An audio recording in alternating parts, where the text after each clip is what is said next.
Okay so hello everyone, आशा करता हूँ आप सभी बहुत ही अच्छे से होंगे और आपकी एग्जाम की प्रिपरेशन भी काफ़ी अच्छे से चल रही है। मेरा नाम है केतन और आप सभी का रीजनिंग के इस इंपॉर्टेंट लेक्चर में एक बार फिर से बहुत बहुत स्वागत है। एंड हम लोग पढ़ने जा रहे हैं ब्लड रिलेशन को। ठीक है, बहुत ही अच्छे क्वेश्चंस होंगे ब्लड रिलेशन में जो हम कर रहे हैं। इससे पहले मैंने एक वीडियो की फॉर्म में आप तक 3 क्वेश्चंस पहुंचाए। ठीक है, मैंने आपको बेसिक समझा दिया अच्छे से और 3 वीडियोस की फॉर्म में मैंने आपको ये चीज़ समझाई कि किस तरह से हमें उन क्वेश्चंस को सॉल्व करना होता है, कैसे टैकल करेंगे। अब इस वीडियो में और अच्छे हैं 2 क्वेश्चंस, उन पर बात कर लेते हैं जल्दी से और देखते हैं कि ये क्वेश्चंस कैसे सॉल्व होंगे। ठीक है, चलिए। लिखा हुआ है कि Ram and Rekha are children of Ganga. जो राम है और जो रेखा है ये बच्चे हैं किसके? गंगा के। तो अब आपको देखो नाम से पता लग रहा है कि राम जो है, ठीक है, राम जो है वो क्या है? मेल है। ओके, और रेखा जो है वो क्या है? फीमेल है। तो राम और रेखा ये दोनों क्या हैं? ये बच्चे हैं। अगर ये दोनों बच्चे हैं तो ये आपस में भाई बहन हुए। और ये दोनों किसके बच्चे हैं बताइए? तो ये दोनों गंगा के बच्चे हैं। तो गंगा को हमने ऊपर रख लिया, बात सही है, गंगा जी को हमने ऊपर रख लिया। तो अगर ये दोनों गंगा के बच्चे हैं तो ये दोनों संतानें हो गई। फिर कहता है कि Rekha is mother of Bharat. रेखा जो है वो भरत की माता है। तो रेखा जो है वो भरत की माता है, मतलब रेखा का एक बेटा है जिसका नाम है भरत और भरत की माता हो गई कौन? रेखा। फिर आगे कहता है कि who is very close to his maternal uncle Mithun. याद रखिएगा कि अगर कभी भी सेंटेंस में ये वर्ड आ जाए हु, तो याद रखना बेटा हु हमेशा आता है पहले वाले के लिए। पहले वाले के लिए मतलब जो जस्ट उससे पहले है, मतलब भरत के लिए। और अगर यहाँ पे लिखा होता Bharat and is very close to his maternal uncle Mithun, मतलब यहाँ पे अगर एंड लिखा होता तो एंड स्टेटमेंट को कंटिन्यूटी देता है। तो एंड आता सबसे पहले वाले के लिए, मतलब रेखा के लिए। समझ में आया? तो ये चीज़ ध्यान रखो, जैसे लिखा हुआ है कि Rekha is mother of Bharat. ठीक है, who is very close to his maternal uncle Mithun, तो ये हु आया इसके लिए। लेकिन अगर हु की जगह एड आता तो एंड में फिर यहाँ पे लिखा होता है is very close to her maternal uncle Mithun. तो मतलब यहाँ पर हर भी इस बात को बता रहा है और एंड भी इस बात को बताएगा कि ये एंड रेखा के लिए आया। ठीक है, मतलब रेखा जो है वो जो है वो अपने मामा मिथुन की बहुत प्यारी है। मैटरनल अंकल को हम हिंदी में मामा जी बोलते हैं। समझ में आ गया? और मैटरनल आंट है अगर तो वो मामी जी होती हैं। तो वही बोल रहा है कि हु आया तो हु किसके लिए आया? भरत के लिए। तो मतलब भरत जो है वो अपने मामा जी मिथुन का बहुत प्रिय है। तो अब मामा लगे ना भरत के, तो अगर भरत के मामा है तो देखो भरत के एक मामा जी तो राम है, क्योंकि भरत की मम्मी के भाई भरत इनको क्या बोलेगा? मामा जी। लेकिन बोला है कि मामा जी का नाम तो मिथुन है, मतलब एक बात कंफर्म हो गई कि रेखा जी का एक भाई और है जिसका नाम क्या है? मिथुन है। ठीक है, ये चीज क्लियर हो गई आपको। फिर उसने बोला कि head of the family is Ramlal. Ramlal जो है वो परिवार के मुखिया हैं। अब यहां से आपको एक बात ये समझ में आनी चाहिए कि अगर रामलाल परिवार के मुखिया हैं तो हो सकता है कि वो गंगा जी के हस्बैंड हो। ठीक है, क्योंकि यही हमारे पास एक सबसे हाईएस्ट जनरेशन है इस समय, जो हमारे पास नोन डेटा है उस हिसाब से। हो सकता है कि रामलाल गंगा जी के पति हों, या फिर ये भी हो सकता है कि रामलाल गंगा जी से ऊपर वाली जनरेशन में आ रहे हों। तो अभी क्लियर नहीं है ना, तो अभी इस बात को लिख लेते हैं कि रामलाल जो है वो परिवार के क्या है? मुखिया। ठीक है, तो ये क्या होंगे? मेल होंगे। और फिर कहता है कि who has 2 sons Gopal and Mohan. तो ये हु किसके लिए आया? ये रामलाल के लिए आया। ठीक है ना, तो रामलाल जी के 2 बच्चे हैं जिनका नाम है गोपाल और मोहन। तो अगर इनके 2 बेटे हैं गोपाल और मोहन, तो हम यहाँ पे समझ सकते हैं कि एक है भाई गोपाल और एक है मोहन, और ये दोनों क्या है? बेटे। तो हमने बेटे कर दिया। फिर कहता है Gopal and Ganga are married for the last 25 years. Gopal और गंगा जो है ना ये पिछले 25 वर्षों से विवाहित हैं। ये बात कही गई तो कंफर्म हो गया कि अगर गोपाल की शादी गंगा जी से हुई है तो मतलब गोपाल कहाँ पर आएंगे? गोपाल आएंगे यहाँ पर। अब ये बात कंफर्म हो गई इस बात से, है ना। और अगर ये आपस में शादीशुदा हैं तो हस्बैंड वाइफ का पेयर बनाएंगे तो ये क्रॉस होंगे। अब आप देखो गोपाल का एक भाई कौन है? मोहन। तो गोपाल का एक भाई हमने क्या कर दिया? मोहन कर दिया। ठीक है, और एक बात ये भी कंफर्म है कि रामलाल परिवार के मुखिया हैं, तो रामलाल आ गए सबसे ऊपर। देखो, ठीक है, तो मतलब रामलाल जी के 2 बेटे हैं, एक का नाम है गोपाल और एक का नाम है मोहन। ठीक है, गोपाल का विवाह हो गया है गंगा के साथ। गंगा के आगे 3 बेटे हैं, गंगा के आगे 3 बच्चे हैं। एक का नाम है राम, दूसरे का रेखा, तीसरे का नाम मिथुन। ठीक है, और रेखा जी का एक बेटा है जिसका नाम क्या था? भरत। फिर आगे बोला गया find out how Mithun is related to Mohan. तो आपको पूछ रहा है कि जो मिथुन है, ठीक है, मिथुन का मोहन से क्या संबंध है। ठीक है, find out how Mithun is related to Mohan, मतलब मिथुन मोहन का क्या लगा। आपसे ये कह रहा है कि जो ये मिथुन है, ठीक है, वो मोहन का क्या लगा? मिथुन का मोहन से क्या संबंध है, या मिथुन मोहन का क्या लगा। तो आप देखो मिथुन नीचे है ना, तो रिश्ता भी छोटा वाला आएगा ऑफ कोर्स, क्योंकि पहले वाला जो नाम है वो मेल है और पहले वाला नाम जो है वो नीचे वाली जनरेशन में है, तो ऑफ कोर्स आंसर आपका छोटे वाले रिश्ते का होगा। ठीक है, तो मिथुन का मोहन से क्या संबंध है? तो मिथुन क्या बोलेगा भाई कि मिथुन ये कहेगा कि भाई जो गोपाल हैं वो तो मेरे फादर हैं, मिथुन क्या बोलेगा कि गोपाल मेरे फादर हैं, और गोपाल के भाई कौन है? मोहन। अब क्वेश्चन में ये बात कहीं नहीं कही गई थी कि मोहन जो है वो गोपाल से छोटे हैं या बड़े हैं। तो एक बात तो कन्फर्म है कि या तो मिथुन इनको बोलेगा चाचा जी, या तो मिथुन इनको बोलेगा ताऊ जी, ठीक है ना, क्योंकि उसने बोला कि मिथुन का मोहन से क्या संबंध है। तो हमें तो आंसर ऊपर से नीचे की तरफ करना है। लेकिन अगर हम बात करें कि मिथुन मोहन को क्या बोलेगा, तो या तो चाचा जी बोलेगा या तो ताऊ जी। अब वहां होती कंफ्यूजन, तो शायद इसलिए क्वेश्चन आपसे नहीं पूछा गया।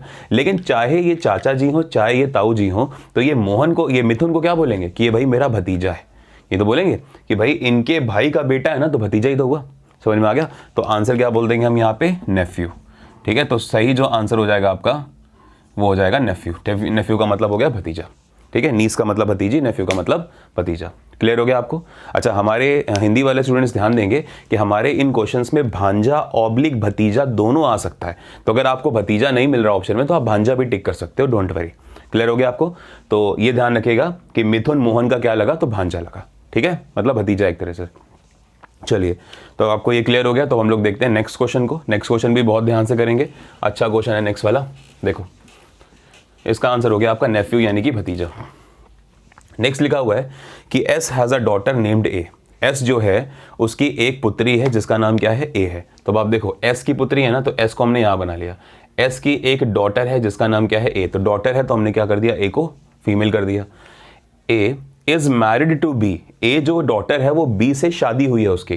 तो अगर ए की शादी बी से हुई है तो बी को होना पड़ेगा मेल और ए को होना पड़ेगा फीमेल। और ये शादीशुदा कपल है, तो बीच में हमने कर दिया कनेक्ट करके क्रॉस। फिर कहता है कि C is father in law of D. C जो है वो डी के ससुर जी हैं। ठीक है, अब डी के ससुर जी हैं, इसका मतलब क्या होगा?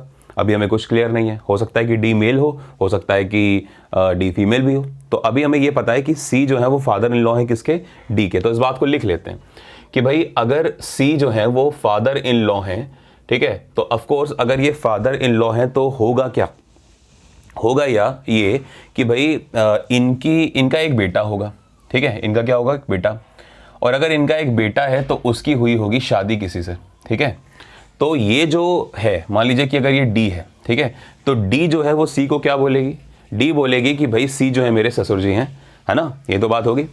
लेकिन अगर आप ऐसा कुछ समझें कि मान लीजिए कि इनकी कोई बेटी है ना, जैसे इसको आप ऐसे भी समझ सकते हो कि भाई सी जो है, सी की कोई एक बेटी है, ठीक है, और उस बेटी की शादी हुई है डी से। तो अब डी भी इस कंडीशन में सी को क्या बोलेगा कि भाई ये मेरे ससुर जी हैं। तो ये दोनों की दोनों कंडीशंस जो हैं वो एग्जिस्ट करती हैं अभी के लिए फिलहाल। आगे बात करते हैं। उसने बोल दिया कि E is brother in law of A. E जो है वो ए का ब्रदर इन लॉ। तो ब्रदर इन लॉ का मतलब क्या होता है भाई? एक तरह से अगर हम देखें तो ए अगर फीमेल है तो ये बोलेगी कि भाई जो ई है वो मेरे जीजा जी हैं। ये तो बात होगी भाई। ए ने बोला कि जो ई है वो मेरे ब्रदर इन लॉ हैं, तो मतलब जीजा जी हैं। तो अगर जीजा जी हैं तो मतलब कंफर्म हो गया कि इनकी एक बेटी जरूर होगी, मतलब सॉरी, इनकी एक बहन जरूर होगी। और अगर इनकी बहन है तो ये ऑफकोर्स एस की बेटी हुई। और इनकी भी ऑफकोर्स शादी हुई है, जो कि हुई है किससे? ई से। तभी ए ई को अपने ब्रदर इन लॉ यानी कि जीजा बोलेगी। ये बात समझ में आई? फिर कहता है कि जी इज मदर ऑफ डी।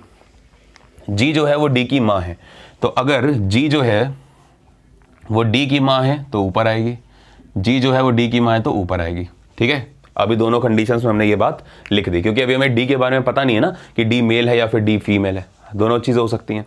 फिर कहता है कि S has only 2 children. S जो है उसके सिर्फ 2 बच्चे हैं। एक तो ए है, अच्छा दूसरी क्या है? अगर बच्चा है तो ऑफकोर्स वो क्या होनी चाहिए? वो फीमेल होनी चाहिए, वो मेल नहीं हो सकता। तो अगर मेल नहीं हो सकता तो अगर डी मान लो इनकी बेटी है तो फिर ऊपर वाली कंडीशन सही होगी, नीचे वाली कंडीशन सही नहीं हो सकती। फिलहाल अभी रुकते हैं। फिर उसने बोला कि M is son of B. M जो है वो बी का बेटा है। तो अगर बेटा है तो वो ए और बी दोनों का बेटा होगा, है ना। फिर बोला गया how M is related to G if C is father of E. उसे बोला कि अगर सी जो है, ये जो सी है वो फादर है किसके? ई के। अगर सी ई के फादर हैं तो आप देखो ध्यान से, तो सी का एक बेटा हुआ, ठीक है, तो सी का एक बेटा हुआ, वो कौन है? ई, है ना यहाँ पर। तो अगर सी ई के फादर हैं तो मतलब कंफर्म है कि ई क्या होगा? उनका एक बेटा होगा। तो अगर सी का बेटा है ये, तो ऑफकोर्स ई की फिर शादी किससे होगी बताओ? डी से होगी। तो ये डी हो गई, है ना। और देखो डी हो गई फीमेल। और कहा भी गया था इसके 2 बच्चे हैं। और इसने बोला था कि ई जो है वो ए का जीजा है। तो जीजा तब लगेगा जब ए की बहन है और बहन का हस्बैंड है, तो मतलब डी को फीमेल होना पड़ेगा। ठीक है। और दूसरी बात क्या थी कि डी जो है, डी की जो माँ है वो कौन है? डी की माँ है जी, तो अगर डी की माँ है जी तो ऑफकोर्स वो ए की भी होगी, अगर ए की भी होगी तो एस क्या हो गया, मेल हो गया, और ये दोनों हो गया आपस में कपल। समझ में आ रहा है? तो ये अच्छा क्वेश्चन है थोड़ा सा लेवल का। अब आप देखो पूछा क्या उसने आपसे, पूछा है कि how M is related to G, M का जी से क्या संबंध है, एम का जी से क्या संबंध है, इस तरह से। अब देखो एम क्या है, एम है मेल और जी कौन है, जी है फीमेल। तो अब आपसे कह रहा है कि का इधर जाएगा तो एम जी का क्या लगा, तो एम जो है, एम के मम्मी कौन है, एम की मम्मी है ए और ए की मम्मी है जी, मतलब एम जी को बोलेगा नानी, तो नानी जी एम को क्या बोलेंगे कि भाई मेरा नाती है ना, तो आंसर हो जाएगा आपका नाती। ठीक है, तो नाती कह लीजिए या फिर इंग्लिश में हम इसको बोलेंगे ऑफ कोर्स ग्रैंड सन, पोता हो या फिर नाती हो दोनों को ग्रैंड सन बोला जाता है। ठीक है, तो इस तरह से हमने इस क्वेश्चन को सॉल्व कर लिया और इसमें क्या हो रहा था कि ये वाली कंडीशन जो थी वो खत्म हो रही है, बिकॉज डी का जो जेंडर है वो मेल आ रहा है, और अगर डी का जेंडर मेल आ रहा है तो फिर ये वाली चीज़ खराब हो जाएगी। ठीक है, तो ये जो है जीजा नहीं बन पाएगा। समझ में आ रहा है आपको? तो इस तरह से हमने यहाँ पे ये क्वेश्चन भी सॉल्व कर लिया। क्लियर? तो उम्मीद करता हूँ कि दोनों क्वेश्चन आपको समझ में आए अच्छे से। आप एक बार फिर से वीडियो को देख लो अगर आपको कोई भी डाउट है। स्टिल अगर आपका जो डाउट है वो परसिस्ट करता है तो यू कैन कॉल मी और व्हाट्सएप भी, आपके पास नंबर है। ठीक है, मैं एक बार और मेंशन कर देता हूँ, अगर आप पहली बार इस वीडियो को देख रहे हो तो 7052887799। ठीक है, तो इसके थ्रू आप मुझे एक्सेस कर सकते हो और आपके डाउट्स जो हैं वो मेरे से पूछ सकते हो। तो thank you, good luck, having a nice day, और बस पढ़ते रहिए ऐसे ही, है ना, और अच्छे से थोड़ा सा रिवीजन करते रहो ताकि आगे चल के जो चीज़ें हैं आपके एग्ज़ाम में जो क्वेश्चंस आएंगे वो आपको लगे कि हाँ भाई अच्छा सब कुछ अच्छे से हो रहा है। तो ठीक है भाई, have a nice day, good luck, bye.